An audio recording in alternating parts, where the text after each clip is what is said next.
그때 예수님께서 길을 가시다가 태어나면서부터 눈먼 사람을 보셨다. 제자들이 예수님께 물었다. 스승님, 누가 죄를 지었기에 저희가 눈먼 사람으로 태어났습니까? 저 사람입니까? 그의 부모입니까? 예수님께서 대답하셨다. 저 사람이 죄를 지은 것도 아니고 그 부모가 죄를 지은 것도 아니다. 하느님의 일이 저 사람에게서 드러나려고 그리 된 것이다. 나를 보내신 분의 일을 우리는 낮 동안에 해야 한다. 이제 밤이 올 터인데 그때에는 아무도 일하지 못한다. 내가 이 세상에 있는 동안 나는 세상의 빛이다. 예수님께서는 이렇게 말씀하시고 나서 땅에 침을 뱉고 그것으로 진 흙을 개어 그 사람의 눈에 바르신 다음 실로암 못으로 가서 씻어라 하고 그에게 이르셨다. 실로암은 파견된 이라고 번역되는 말이다. 그가 가서 씻고 앞을 보게 되어 돌아왔다. 이웃 사람들이 그리고 그가 전에 거지였던 것을 보아온 이들이 말하였다. 저 사람은 앉아서 구걸하던 이가 아닌가? 어떤 이들은 그 사람이요 하고 또 어떤 이들은 아니요 그와 닮은 사람이요 하였다. 그 사람은 내가 바로 그 사람입니다 하고 말하였다. 그들이 그러면 어떻게 눈을 뜨게 되었소 하고 묻자 그 사람이 대답하였다. 예수님이라는 분이 진 흙을 개어 내 눈에 바르신 다음 실로암 못으로 가서 씻어라 하고 나에게 이르셨습니다. 그래서 내가 가서 씻었더니 보게 되었습니다. 그들이 그 사람이 어디 있소 하고 물으니 그가 모르겠습니다 하고 대답하였다. 그들은 전에 눈이 멀었던 그 사람을 바리사이들에게 데리고 갔다. 그런데 예수님께서 진 흙을 개어 그 사람의 눈을 뜨게 해주신 날은 안식일이었다. 그래서 바리사이들도 그에게 어떻게 보게 되었는지 다시 물었다. 그는 그분이 제 눈에 진 흙을 붙여주신 다음 제가 씻었더니 보게 되었습니다 하고 대답하였다.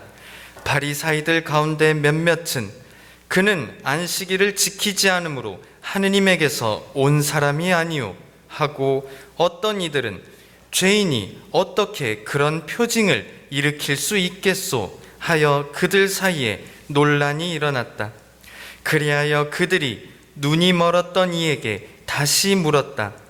그가 당신 눈을 뜨게 해 주었는데 당신은 그를 어떻게 생각하오? 그러자 그가 대답하였다. 그분은 예언자이십니다. 유다인들은 그가 눈이 멀었었는데 이제는 보게 되었다는 사실을 믿으려고 하지 않았다. 그리하여 앞을 볼 수 있게 된 그 사람의 부모를 불러 그들에게 물었다. 이 사람이 태어날 때부터 눈이 멀었다는 당신네 아들이요? 그런데 지금은 어떻게 보게 되었소? 그의 부모가 대답하였다. 이 아이가 우리 아들이라는 것과 태어날 때부터 눈이 멀었다는 것은 우리가 압니다. 그러나 지금 어떻게 해서 보게 되었는지는 모릅니다. 누가 그의 눈을 뜨게 해 주었는지도 우리는 모릅니다. 그에게 물어보십시오. 나이를 먹었으니 제 일은 스스로 이야기할 것입니다. 그의 부모는 유다인들이 두려워 이렇게 말하였다. 누구든지 예수님을 메시아라고 고백하면 회당에서 내쫓기로 유다인들이 이미 합의하였기 때문이다. 그래서 그의 부모가 나이를 먹었으니 그에게 물어보십시오 하고 말한 것이다. 그리하여 바리사이들은 눈이 멀었던 그 사람을 다시 불러 하느님께 영광을 드리시오. 우리는 그자가 죄인임을 알고 있소 하고 말하였다. 그 사람이 대답하였다. 그분이 죄인인지 아닌지 저는 모릅니다. 그러나 이 한 가지, 제가 눈이 멀었는데 이제는 보게 되었다는 것은 압니다. 그가 당신에게 무엇을 하였소? 그가 어떻게 해서 당신의 눈을 뜨게 하였소? 하고 그들이 물으니 그가 대답하였다. 제가 이미 여러분에게 말씀드렸는데 여러분은 들으려고 하지 않으셨습니다. 어째서 다시 들으려고 하십니까? 여러분도 그분의 제자가 되고 싶다는 말씀입니까? 그러자 그들은 그에게 욕설을 퍼부으며 말하였다. 당신은 그자의 제자지만 우리는 모세의 제자요. 우리는 하느님께서 모세에게 말씀하셨다는 것을 아오. 그러나 그자가 어디에서 왔는지는 우리가 알지 못하오. 그 사람이 그들에게 대답하였다. 그분이 제 눈을 뜨게 해주셨는데 여러분은 그분이 어디에서 오셨는지 모르신다니 그것 정말 놀라운 일입니다. 하느님께서는 죄인들의 말을 들어주지 않으신다는 것을 우리는 압니다.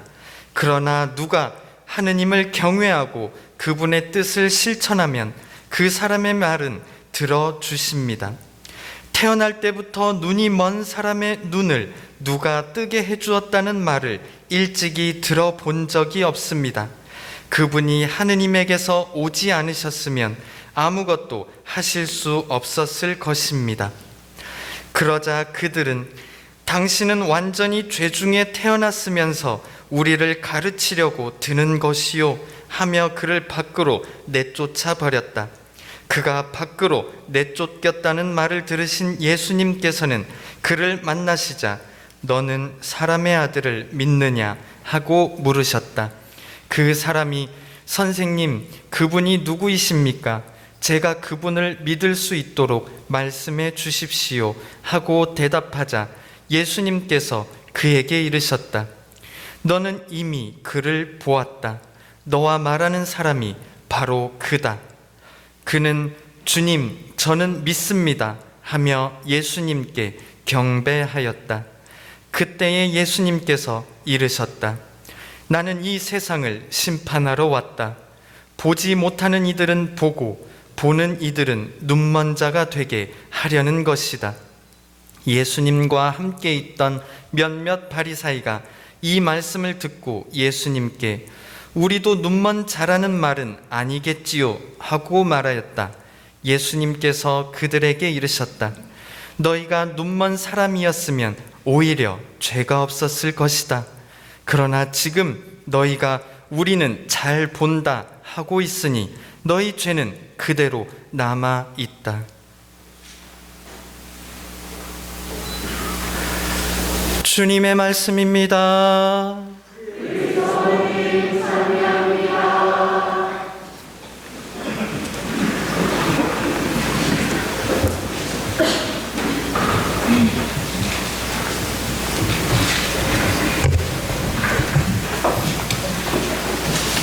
네, 참 예수님. 예, 이번 주 월요일부터 금요일까지 저는 충계 주교회의에 다녀왔습니다. 여전히 주교님들과 많이 다루었던 주제 중 하나는 코로나 확산에 따른 그동안의 여러 우려와 불안의 시간들의 속에서 경험되었던 것을 나누면서 안타까움과 함께 다시금 지금의 이 시기가 빨리 회복돼야 한다는 사목적인 바람들이 컸었습니다. 특별히 기후위기를 통한 세계 곳곳에서 벌어지고 있는 생태적인 환경에 심각한 도전들이 하나하나 보고되었습니다. 지금도 투르키예와 시리아 지진을 비롯한 각종 재해로 인해서 울부짖고 있는 가슴 아픈 그런 현실의 이면엔 이제 무엇보다 우리가 더욱더 상호 협력의 기회들을 단단히 해야 하겠다는 우리들의 목소리도 컸습니다. 또한 1년 넘게 지금도 이 시간 벌어지고 있는 우크라이나와 또 러시아의 전쟁의 피해 속에서 보편적인 인류의 그리고 공동 운명체로서의 오늘 인류가 가지는 그 의식들을 상실한 채 인종을 혐오하고 반목하면서 국경이 보다 더욱 인종과 민족의 그 경계선을 높게 쌓아가고 있음을 목격합니다. 언제나 오랫동안 우리 인류 사이에 또 서로 국가 간에 민족 간에 쌓여왔던 크고 작은 그런 감정들이 이처럼 공공연하게 지속되어 가게 될 때 그 위에 벌어지게 될 많은 상처와 아픔은 오래도록 남아서 우리를 세계 평화와 정의에서 점점 멀어지게 할 것입니다. 이런 때일수록 우리가 보다도 신앙인으로서 서로 힘이 되어주는 연대와 사랑의 실천이 필요합니다. 참으로 타인에게 우리가 피해를 입히는 일이 발생하지 않도록 서로 우리 사이가 갖고 있는 그 질서를 함께 공유하고 또 아기를 맡길 곳이 없어 힘들어하는 맞벌이 부부에게 손을 내밀고 또 세입자의 임대료를 인하해 주면서 우리보다 더 절실한 이웃들에게 배려하고 양보하고 또 떨어져 사는 부모님에게 지금보다 더 자주 안부 전화를 드리면서 우리들이 할 수 있는 일들을 하나하나 다시금 실천하는 분들이 계십니다. 우리보다 어려운 이웃을 먼저 생각해 보게 될 때 이러한 위기들을 더 빨리 이겨낼 수 있을 것입니다. 무엇보다 우리 자신이 아무리 건강하고 또 튼튼해도 옆 사람이 무너지면 우리 역시 함께 무너질 수밖에 없는 공동체이기 때문입니다. 그러기에 서로 힘이 되어주는 노력을 계속해서 이어갈 수 있기를 희망하고 기도해 봅니다. 그 가운데 우리 모두 하나님의 크신 자비와 그 사랑을 깨달을 수 있는 그 은혜를 청해 봤으면 합니다. 요즘 주변에서 이제 봄 기운이 완연해지는 시기가 되면서 만물이 제색깔을 도로 찾는 그런 느낌으로 다가옵니다. 죽은 듯 했던 대지를 뚫고 나오는 새싹들과 겨우내 마른 나무가지들에서 피어나는 잎과 또 꽃들은 자연인 섭리 속에 담겨있는 그 하느님의 큰 사랑의 손길을 느껴보게 합니다. 과연 세상은 무엇으로 살아가는가? 부활을 준비하는 사순시기에 이제 절반을 보내면서 오늘 우리가 보내는 사순 제4주일을 교회는 관습적으로 장미주일이라고 부르면서 잠시나마 부활의 기쁨을 미리 맛보는 전례를 진행하도록 초대합니다. 장밋빛 제의와 화려한 색깔이 주는 멋들어진 그 분위기 속에서 비록 사순시기회가 갖는 속죄와 그리고 보석의 시간에도 다시금 부활을 품고 있는 기쁨을 잊지 않아야 함을 말하고 있습니다. 오늘 복음에서 예수님은 정말 새로운 차원에서 신앙의 빛으로 인도하는 표징을 하나 보여주고 있습니다. 태생소경의 만남과 그를 치유하고 있는 그 과정은 예수님의 바로 이 치유 사건이 무엇보다 인류 역사의 창조적인 섭리와 맞닿아 있음을 보여주는 장면입니다. 당시 예수님 시대의 신체적인 결함을 갖고 태어난 사람들은 자신들의 죄나 혹은 부모님들의 죄로 인해서 그리 된 것이라고 생각되었었습니다. 그래서 제자들이 태어날 때부터 소경인 그 사람을 보고 누가 죄를 지었기에 저희가 눈먼 사람으로 태어났습니까? 하고 하는 질문은 어쩌면 당연한 그 시대의 질문이었는지 모릅니다. 하지만 예수님은 그 누구에 대해 죄가 아니라 하느님의 일이 그 안에서 드러나게 하기 위해서라는 역설적인 대답을 전하고 있습니다. 그리고 당신 스스로를 나는 세상의 빛이다 라고 선언하고 있습니다. 그것을 확인하는 데 예수님은 이제 땅에 침을 뱉고 진흙을 개어 그것을 태생소경의 눈에 바른 다음 실로암 못으로 가서 씻어라 라고 이르십니다. 참으로 말씀 한마디로 치유할 수 있는 이를 번거롭게 하시는 이유가 뭔지 오늘의 그 표징의 의미를 하나하나 살펴보면 우리는 알게 됩니다. 진흙을 갠다는 표현은 당시 유다인이라면 모두가 알만한 천지창조의 첫 번째 시간을 연상시킵니다. 사람은 본래 창조주 하느님께서 흙으로 빚어 만드시고 코에 숨을 불어넣으면서 만들어졌다고 이야기 나옵니다.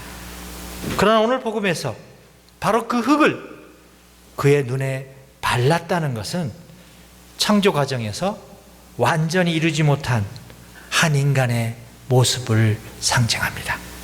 그리고 그가 이제 실람 연못에 가서 눈을 씻고 눈을 뜨게 되었다는 것은 하나의 세례적인 의미도 있을 수 있지만 물이 가진 정화의 의미와 또 실람이란 단어가 갖고 있는 파견된 이라는 이 뜻을 덧붙이며 설명하는 것을 보면 이 치유 사건은 단순히 개인적으로 병이 나은, 아니 치유받은 축복의 시간만이 아니라 기쁜 소식의 파견적인 소명과 밀접하게 관련되어 있다는 것을 이야기할 수 있습니다.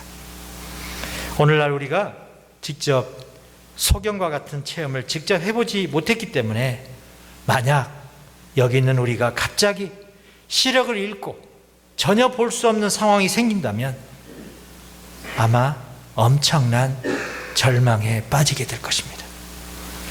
하지만 이미 우리는 세상에서 보고 싶었던 것, 또 보았던 많은 것들에 대한 기억과 상상들을 갖고 있기 때문에 다시 시력을 되찾는다면 무엇을 다시 보게 될지를 분명히 알고 있습니다.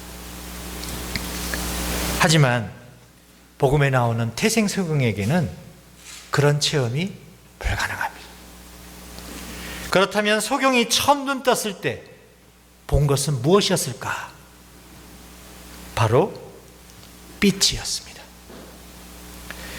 바로 그 빛과 어둠을 가리고 찬란히 비추고 있는 그 빛이 있어야 세상의 사물의 제 모습이 드러나게 되고 그 사물이 가진 색깔을 하나하나 확인할 수 있다고 생각한다면 빛은 모든 존재하는 것의 가장 기본적인 힘입니다. 그 빛을 오늘 태생소경은 태어나서 처음으로 보게 된 셈입니다. 마치 하나님께서 창조하실 때 어둠이 시면을 덮고 있는 세상에서 첫 번째로 창조하신 것이 바로 빛이었습니다. 빛이 생겨라 하는 말씀 한마디로 존재하는 모든 것들이 비로소 창조의 그 순간을 경험하게 된 셈입니다.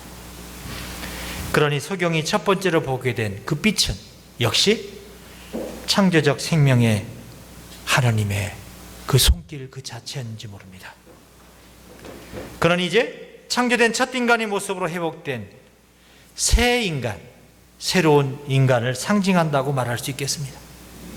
그리고 복음에서 말하면 자긍심이 가장 큰 또 다른 그룹 바리사이들이 등장합니다. 바로 경건하기로 말하면 자긍심이 가장 컸던 사람들, 그들은 소경이 눈을 떠 놀라운 그 사건에 대한 것을 감탄하기보다는 그런 일이 왜 안식일에 일어나는지에 대한 관심이 더 컸습니다. 그래서 그들이 목숨처럼 아끼고 지니고 있었던 모세의 율법을 지키는 한 인간에게 그 새로운 생명을 주고 계시는 그 하느님의 엄청난 능력을 생각하기보다 율법 지키는 것이 더 중요하다고 생각해 버립니다. 예수님께서 오늘 하나님을 율법 경전에 가두고 그분의 창조적인 힘을 믿지 않는 편협하고 기만적인 바리사이들의 모습을 오늘 대조적으로 보여주고 있습니다. 무엇보다 바리사이들은 그가 안식일에 예수님의 눈을 뜨게 된 것은 율법을 어긴 것이니까 진정 하나님에게서 온 것이 아니다 라고 강조합니다. 그래서 죄인으로부터 오늘 치유된 사건은 사실 그 자체로 무효다, 원천 무효다 라고 선언하는 셈입니다. 그런데 너무나 재미있는 사실은 이 소경이 바리사이파 사람들의 논리와는 전혀 다른 자신의 입장을 분명하게 밝히고 있다는 것입니다. 자신이 태어날 때부터 소경이었으나 이제 눈을 뜨게 됐다는 사실과 이제 그의 구구절절한 고백이 등장합니다. 그분이 제 눈을 뜨게 해주셨는데 여러분은 그분이 어디에서 오셨는지 모르고 있다니 정말 놀라운 일입니다. 그분이 어디에서 오셨는지 모르다니 정말 놀라운 일입니다. 하나님께서는 죄인들의 말을 들어주시지 않는다는 것을 우리는 압니다. 그러나 누가 하나님을 경외하고 그분의 뜻을 실천하면 그 사람의 말을 들어주십니다. 태어날 때부터 눈이 먼 사람의 눈을 누가 뜨게 해줬다는 말을 일찍이 들어본 적이 없습니다. 그분이 하나님에게서 오지 않으셨다면 아무것도 하실 수 없었을 것입니다. 무엇보다 오늘 태생소경의 고백은 대단히 신앙적입니다. 하지만 바이사이들은 당시 가장 종교적이고 라고 자신들이 자부하던 사람들로서 오늘 예수님의 표정을 거부하는 어리석음을 보이고 있습니다. 그래서 오늘 예수님께서 회당에서 쫓겨난 눈을 뜬 이를 다시 만났을 때 그에게 너는 사람의 아들을 믿느냐는 질문에 그분을 알려달라고 청합니다. 결국 예수님이 당신이 바로 그 사람이다 라고 알려줬을 때 이제 그는 세상의 빛을 창조하신 하나님의 그 섭리만이 아니라 세상의 구원의 빛으로 오신 구세주 그리스도에 대한 신앙까지 구구절절 고백하게 이릅니다. 그래서 주님, 저는 믿습니다. 오늘 복음에서 예수님이 39절의 말씀, 보지 못하는 이들은 보고 보는 이들은 눈먼 자가 되게 하려는 것이다 는 말은 오히려 이런 신앙 고백을 거부한 이들을 향해 가지고 경고와도 같은 말씀입니다. 중요한 것은 세상 속에 비치고 있는 하느님의 생명, 그 말씀이 선포되는 현실을 받아들이는 바로 오늘의 신앙의 결단과 같은 것입니다. 오늘 제1독서에서 사무엘이 다윗을 선택할 때 나는 사람들처럼 보지 않는다. 사람들은 눈이 들어오는 대로 보지만 주님은 마음을 본다. 는 그 하느님 말씀이나 또 제2독서에서 사도 바오로가 여러분은 한때 어둠이었지만 지금은 주님 안에 있는 빛입니다. 빛의 자녀답게 살아가십시오. 빛의 열매는 모든 선과 의로움과 진실입니다. 무엇이 주님 마음에 드는 것인지 가려내십시오 라는 말씀들은 오늘 복음의 결론과 같은 말씀입니다.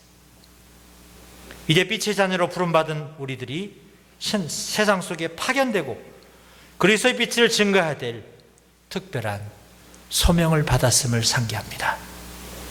우리 스스로가 빛을 간직하고 더 이상 우리 안에 어둠에 갇히지 않은 채 오직 복음의 기쁨을 되찾고 살아면서 세상에서 참된 빛을 증언할 수 있기 때문입니다.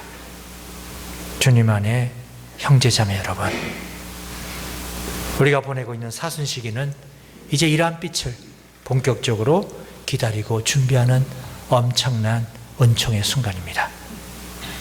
그리스도의 부활의 빛이 온 세상의 죄와 죽음을 이기고 영광스럽게 빛나게 되는 그날, 우리 역시 영광스럽게 부활할 것을 믿는 마음으로 세상에 빛을 전하는 그 소명이 더 중요하기 때문입니다. 따라서 오늘날 우리가 빛으로 살기 위해서 세상이 가진 악과 맞서 선을 지키고 불의와 폭력에 대항하면서 의로움을 찾고 거짓과 위선과 그리고 기만이 넘치는 세상에서 진실을 지키고 선포하는 일이 필요한 것입니다.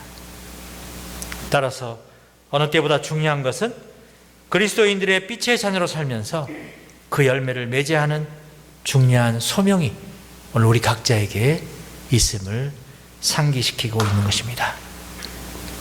언제나 새롭게 세상의 빛을 체험해 오늘 눈을 뜬 소경처럼 우리도 주님, 저는 믿습니다 라는 외침을 일련의 코로나의 상황과 우리가 보내고 있는 사순식의 여정에서 자주자주 되새겨봐야 될 이유가 여기에 있습니다. 잠시 묵상하겠습니다.